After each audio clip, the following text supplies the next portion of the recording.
but it still might involve certification fees and whatnot. Yeah. I haven't decided. I actually think this is a year that NVIDIA supports base FreeSync. If FreeSync 2 comes out as a value add, upsell, I think NVIDIA might just go, let's just support FreeSync at this point. Mm-hmm. Makes sense, right? And why not do it? Just at least, if you've already got the panel, we might as well get something out of it. Not as good as G-Sync, they're going to say, but... As we know. Oh, so, other PC trends I want to talk about out of CES. This is really kind of down in the weeds, but I love motherboards still. So there's a couple things that I saw.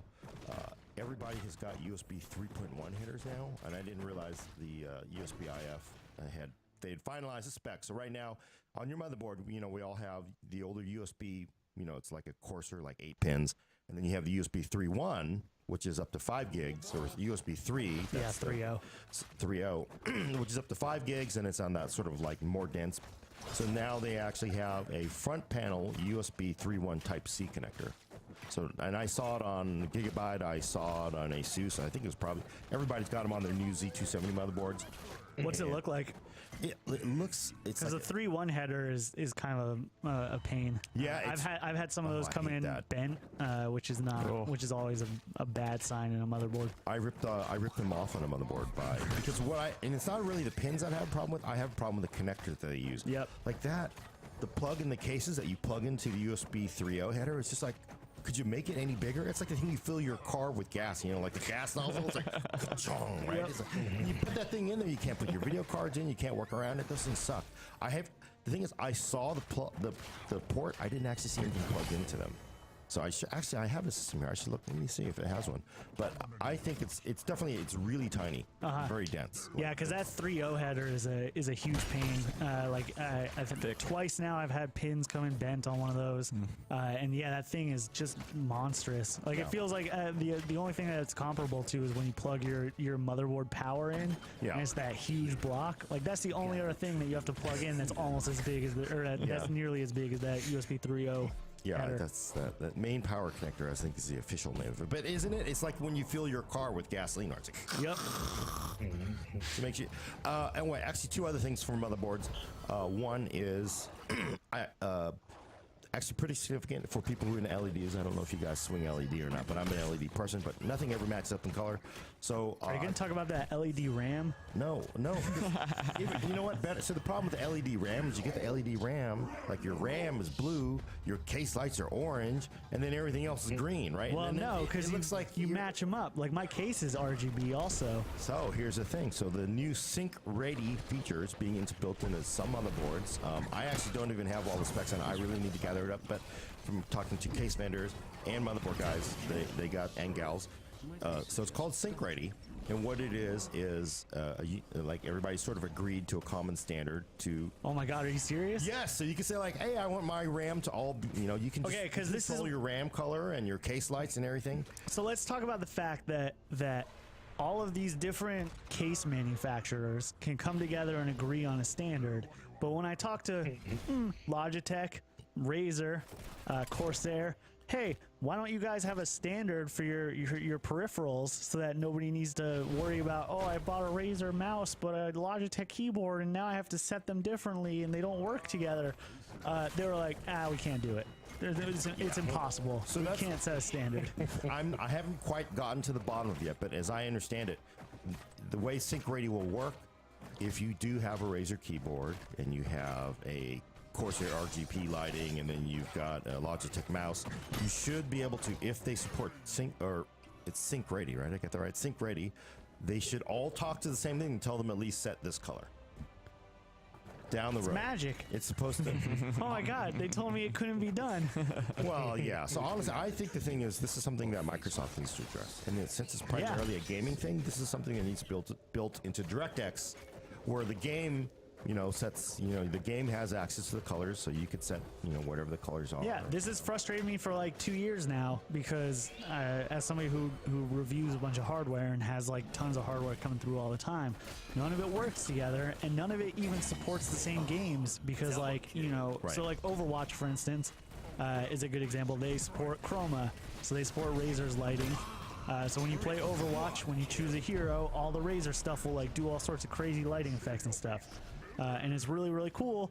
But only if you have all of your stuff running Razer gear. Otherwise, it's just like your mouse pad starts going crazy, and everything else stays the same. And You you're have like, to have that RGB lit mouse pad. yeah, right. So yeah, I don't know. Like, it's frustrating to me because, you know, when Logitech and Razer pitched these LED peripherals, these RGB peripherals, their whole thing was like, it'll be real cool. We'll tie it into games, and you'll be able to do all these cool effects. And they are really cool effects. Like, I don't know if you've seen GTA 5, where they have Logitech tie-in. Oh. And so when the cops are coming after you in GTA 5 and you have a Logitech keyboard, it starts flashing blue and red. That's cool. And it's a really cool integration. But like, because it's Only all with like Logitech. piecemeal, because it's all piecemeal, it's like every game works with a different Right. set of hardware. Yes, that's- And like, that's not how it should work. They're all peripherals. They all have the same exact capabilities built into them. Well, so it doesn't. I mean, all this does is it lets them, if they support sync ready, it lets them set the case color of the lights. This isn't actually a uniform API, so the game can just say, look, set your this to that color. It doesn't. Yeah, we're and, not and that's there what yet. they need to do. Like, That's where- we need a unified system platform for this, so that we can go like, okay, cool. This is all just done in the engine. Right, it's got to be a neutral ground, which means either DirectX or an open, standard that everybody's agreed Yep. to. We're not there yet for that part. But we're getting closer. We We're are like getting one closer. step closer. Oh wait, here's the last trend I want to talk about, which is, and this is big news if you use Asus motherboards, and I think I talked about it the other day, but if you use Asus motherboards and you try to plug in the power connectors, power reset and all that stuff for your front case lights, the hard drive light. Of course, as we know, Asus does not follow any standard. They go their own way. This year, with the Z270 boards, uniform Intel front panel connector standard. So the same. What the good news here is, we will probably within a year or so, the cases will just come with a single block. None of thank this God. like which one's power, which one's reset. You'll just go. No, it's even worse than that, because it's power plus minus, and then you Yep. have to figure out which way they oriented it on the board, Well- and then go like, okay, well, okay, that's the positive lead, I guess, and then you plug it in. And I can't tell you how many people I've talked to that were like, hey, I'm building my first PC and my PC won't turn on. And I'm like, okay, the first thing you're going to want to do is that last little, like those 8 little things that you plugged in, For a panel unplug connector. them and flip one of them and see which one you flipped, and then try it that way. And like, inevitably, that's Yes. almost always the problem. Like 70% of the time, the reason your PC won't turn on is one of those stupid connectors got flipped. That, and you didn't plug the ATX 12V power connector. Yep. That's the other common mistake. But So yeah, I don't know. I would love for that to just be an 8-pin block or whatever. it's going to be, and I think we are honestly going to be there. There's still a lot of legacy stuff out there, so they got to worry about that. But I got to figure within 24 months, we'll just single block. Thank God. It sounds between that and Sync Ready, it sounds like this is a year that, hardware vendors are getting their stuff together, and I love it. Yeah. All right, so I know Brad already stole his HDR thing, but what are the other? Wait, Brad's going to tell us about this new thing, a new monitor technology. I'm sorry. Yeah, it's great. So the other really cool thing that it's been being teased for the past year or so, but they only started releasing like right before the holidays. I got a chance to try 2 of them actually. Were VR backpacks, which I've always been a huge skeptic of. They look super dorky. They look They super are dumb. very dorky. No, they're Yeah. not. The MSI one's nice. But I tell you, it was nice wearing them, actually. I tried Zotac and MSIs, and they're both super nice, actually, because, I have a Vive set up here at home, and, when you're pretending to be a Jedi or whatever, you're, tripping over the wires all the time. Right. But I was going full John Woo with these things on purpose, because these backpack PCs, they're basically a PC you're wearing your back, so you're wearing the Vive, but all the cords are right there rather than you tripping over them. So I was literally, picking them up, doing spinning circles, shooting aliens, trying to go full-on Hong Kong action movie, and it felt great. I mean, I still think it's kind of a step technology where eventually better wireless things are going to come out and these are going to go away. But I was surprisingly pleased with them. It'll be great until you fall and land on your back and your PC just shatters into a million pieces, and you're like, oh no. You just, Hayden, it's like if you start to fall, you roll your body out of the way. So you fall on your head instead. Do I fall break on my my PC. $1,500 backpack PC or my $900 VR headset? Yeah, or just break my arm, which is like a $3,000. The arm will heal, and you have insurance, so no one's going to pay for a new headset or new backpack PC for you. So I'd say the arm's got to go. Are those running 1060s now, Brad? What's inside those? I don't have the specs offhand. Yeah, I was At just least curious what the fidelity was like on one of those things, because like we tried on Alienwares at E3 or PAX, I can't remember, but we didn't actually Alienware, play yeah. with it because it was just a It demo looks fine. unit. It looks just like running a Vive. You know, I have a Vive in the house. Looks 1060 fine. is not bad Running. for Yeah, 1060. I mean, that's their baseline. That's the 970 basically.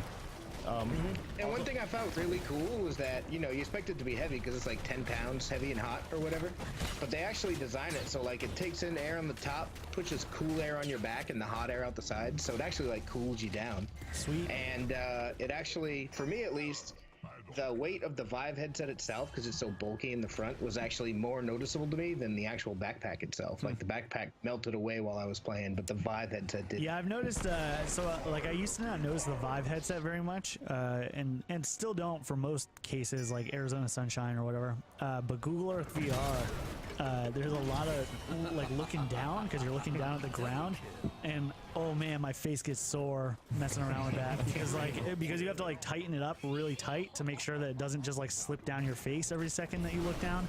And so I've been actually having, like, for the first time since launch, I've been having a real hard time and missing the like very balanced feel of the Rift in comparison. So Now, the MSI one, you saw the MSI and the Zotac one? Is that it? Yes.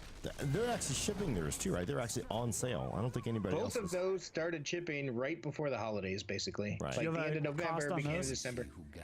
I believe they start around $1,500, so they're not cheap, but they are a standalone PC. You can take the straps off and use it as a PC when you're not using it for that. So, how did it deal with you not having a display to set up with? I just tried the experiences. Yeah. So I didn't actually get into the setup. I was just curious because I know like when Oculus has reviewed the Rift last year, they sent us just a PC with no display, and I was like, why would I? Why? Like you still have to install stuff.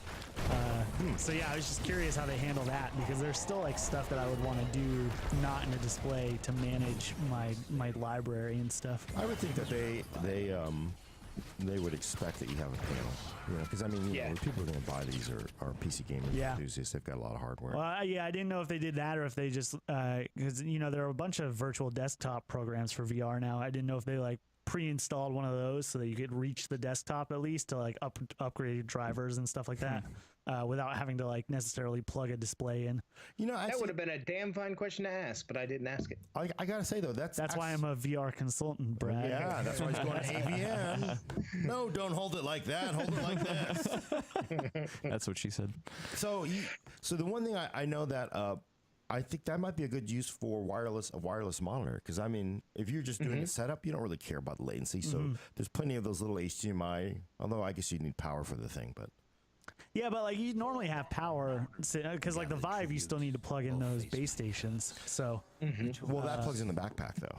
I mean, the base, the base no, the stations. base stations need to plug into the wall. So. Right, but I mean, the actual Vive hardware is plugged Yeah, into no, the absolutely. But backpack. that's what I mean. So if you had just a monitor, you can plug that monitor in somewhere in your room Right. and still have it be wireless. Yeah, so what I would think would be cool, so you just have your monitor somewhere, and then you have your HDMI wireless, and you plug that into. God, I wonder if the backpack has two HDMI outputs. I don't even look at it that closely, but it must have two HDMI.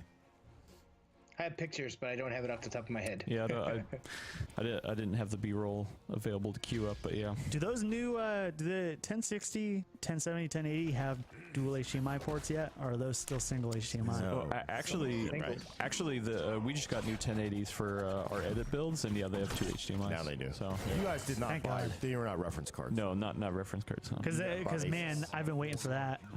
Yeah, I think Asus. Yeah. Okay, Oh no, yeah. who's ROG? Yeah, that's they bought yeah. some Asus ROG cards. Yeah, because I still, so I'm running that 980 Ti, and I still have to play like cable Yeah, that sucks. jockey in the back. One cool thing that I saw at CES actually is a bunch of the new higher end cases. They're all coming with it in the front now, so it's a lot easier. Yeah, that's nice too. Yeah, I think I saw at least 4, and then they all have USB-C in front too. So that's the other PC CES trend that we saw. Was there anything non-PC? Man, that RGB RAM. Let me tell you, the thing that gets you. I thought it was so dumb when I saw it, and then I was like, yeah, but it looks so nice inside this look case. nice. Like, I have this nice RGB case. I could just slot some RGB RAM in there. But I don't know. I've got that huge Noctua cooler, so it would also just cover up my RAM. I would never see it. Yeah, you got It'd be like a rave, right? Yeah, right behind it.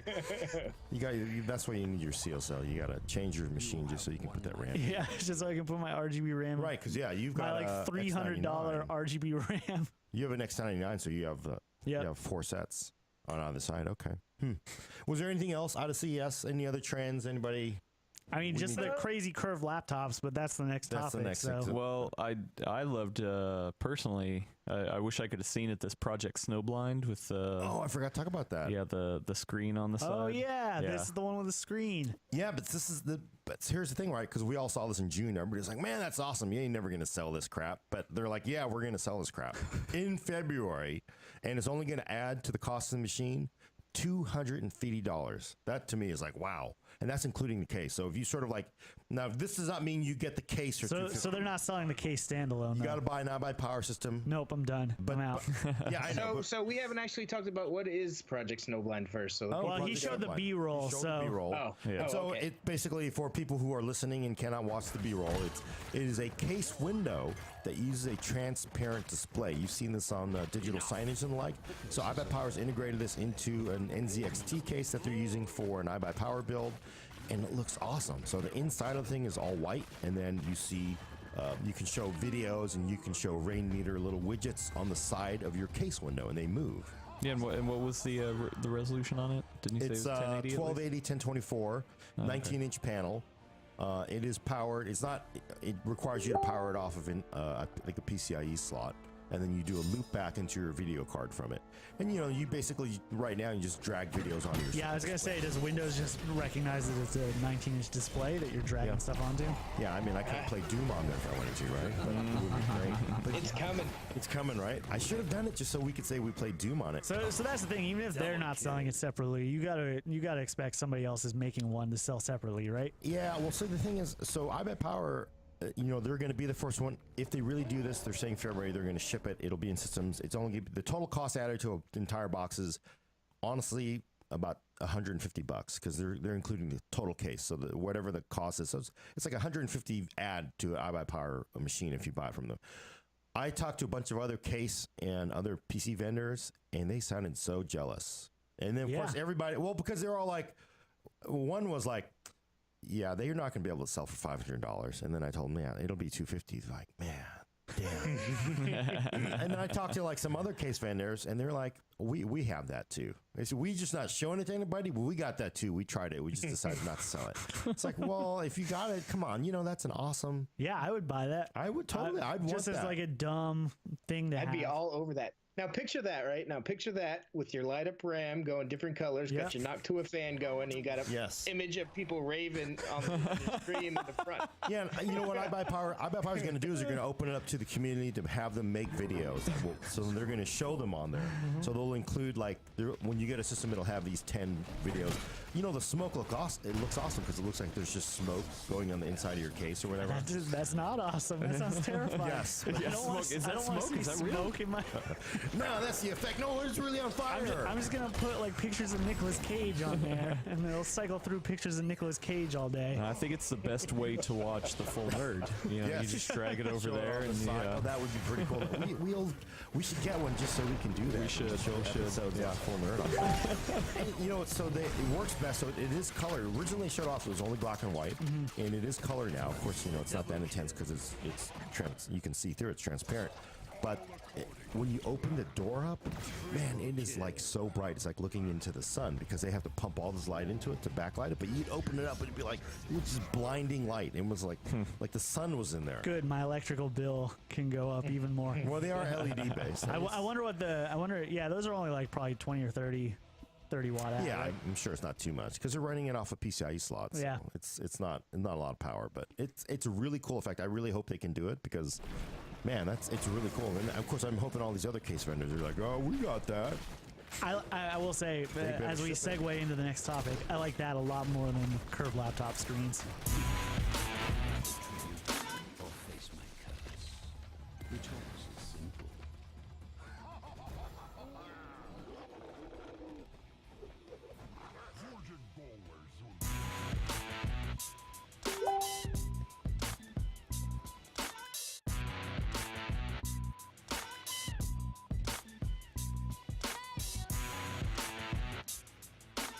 All right, so Here we go. Hayden just shifted us over. Hopefully, we're going to close that one out. We're going to do a ka-chong. Did we move? Ka-chong. All right, we are on to exotic laptops, specifically 2 of them. Right? Who wants to talk about it first? I think maybe Brad. He saw. Or did you see that? I saw neither of these. You saw neither of them. So, but I'm I sorry. mean, I could talk about the I Razer saw one. I saw but one in person. I'm giving Brad his chance because I stole his HDR thing. Let's talk about curved laptops first because Acer Predator 21X. Well, and I think they're not the only ones, right? There are other ones with curved laptop screens. They're just the one that was like $10,000. But yes, Now- Acer did it the right way. Was there other ones? I think they're the only ones. Are they the only ones with a curved laptop screen? I thought I saw like a roundup of curved laptop screens. Maybe I missed. No. Maybe I misread. Yeah, it's the only one I saw. yeah. It's dumb. Like curved laptop screen is stupid. Curved. Let's be honest. Curved screens in general are already dumb. Oh, you're curved so I like laptop fun desktops, man. I like them. They're stupid on a didn't you TV, do but I the like them. curved Stupid. So I had that Acer curved screens, and we can disagree here, but I did it. I ran everybody through the curved wide aspect ratio and then a flat wide aspect ratio. If you're going to do wide aspect ratio, you got to do curved. Well, but the problem But is like the wide panel. aspect ratio is dumb. Okay, so that's a different discussion. Yeah, But it's if a you're going to different- go there, if you want a wide aspect ratio, you don't want a flat one. You got to No, have. absolutely. But I think that ultra wide aspect ratios are also dumb. It looks cool though. It looks really cool, but it just doesn't work as well as people think it works. I sort of agree. What I'd rather have is just a bigger monitor. Yeah. Like, Yeah, why not I would just take run a I would take 30-inch? like a very nice 30-inch over like a very wide 22-inch tall or like 12-inch tall Yes. screen. But I do disagree. I think curved panels are great if you have a wide aspect ratio. Yeah, and that thing is not an ultra wide aspect ratio. That thing is like a tiny little laptop. You Except mean- by tiny, I mean it's like 15 pounds. Yeah, especially compared to Melissa, who I went and saw. See, there it goes right I there. mean, that thing was huge. It's ridiculous. I wish I It's saw it. dumb. What are you talking about? I would cry. I mean, look at that. Then it's like, you know what? If you're building an over-the-top laptop, that's the way to go over the top. No, the right? worst thing, and Is the gap? And I'm sorry, I don't want to disparage their design team, but all the like dumb Alien versus Predator like vent things that they put on the side of all their laptops. Hayden, that's just the styling now. Yeah, no, that's not the styling now. That's the whole problem. That was the styling like 10 years ago. The styling now is like Okay. MSI and Razer with their ultra thin, like, hey, it's a MacBook, but also there's a gaming chip inside. No, if you look The at thing is, what they put inside of this thing, they need vents like that, man. They have like Absolutely. an overclockable Core i7 Yeah. dual 1080s or whatever. Yeah, absolutely.